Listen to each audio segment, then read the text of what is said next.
మాజీ మంత్రి అంబటి రాంబాబుపై పోలీసులు కేసులు నమోదయ్యాయి. జగన్ రెంటపాల పర్యటనలో నిషేధాజ్ఞలు ఉల్లంఘించారని నల్లపాడు, పాత గుంటూరు పోలీస్ స్టేషన్లో కేసులు నమోదయ్యాయి.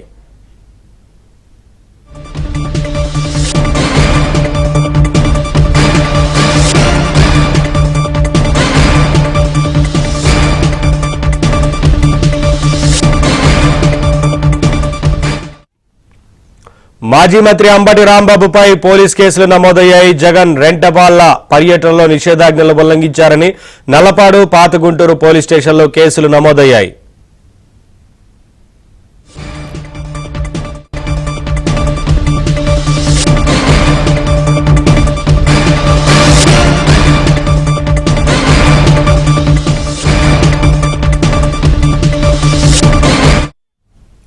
అప్డేట్స్ మా కరెస్పాండెంట్ సాంబశివరావు అందిస్తారు. సాంబశివరావు, మాజీ మంత్రి అంబటి రాంబాబు పైన కేసు నమోదైనట్లు తెలుస్తోంది కదా, ఏంటి వివరాలు?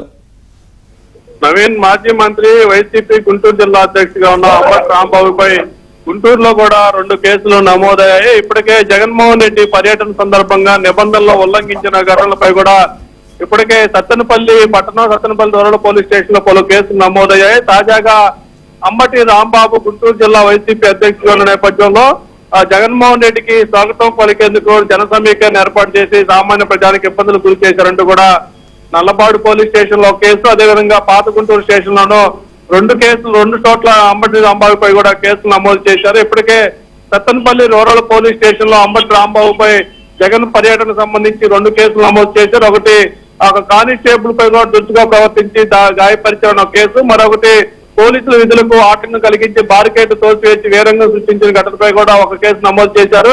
మొత్తంగా అంబటి రాంబాబుపై జగన్మోహన్ రెడ్డి పర్యటన సందర్భంగా 4 కేసులు నమోదైనట్టు కూడా తెలుస్తుంది. 2 సత్తెనపల్లిలో కాగా ఇప్పుడు తాజాగా గుంటూరు నగర పరిధిలోని 2 పోలీస్ స్టేషన్ లో కూడా మరొక 2 కేసులు అయితే నమోదయ్యాయి. మరి కేసులు నమోదు చేసి చేతులు దులుపుకుంటారా లేదా వారిని విచారణకు పిలిపించి అరెస్ట్ చేస్తారని కూడా ఇప్పుడు అందరిలోనూ ఆసక్తికరమైన చర్చ అయితే నడుస్తున్నారు. Thank you Sambasivarao.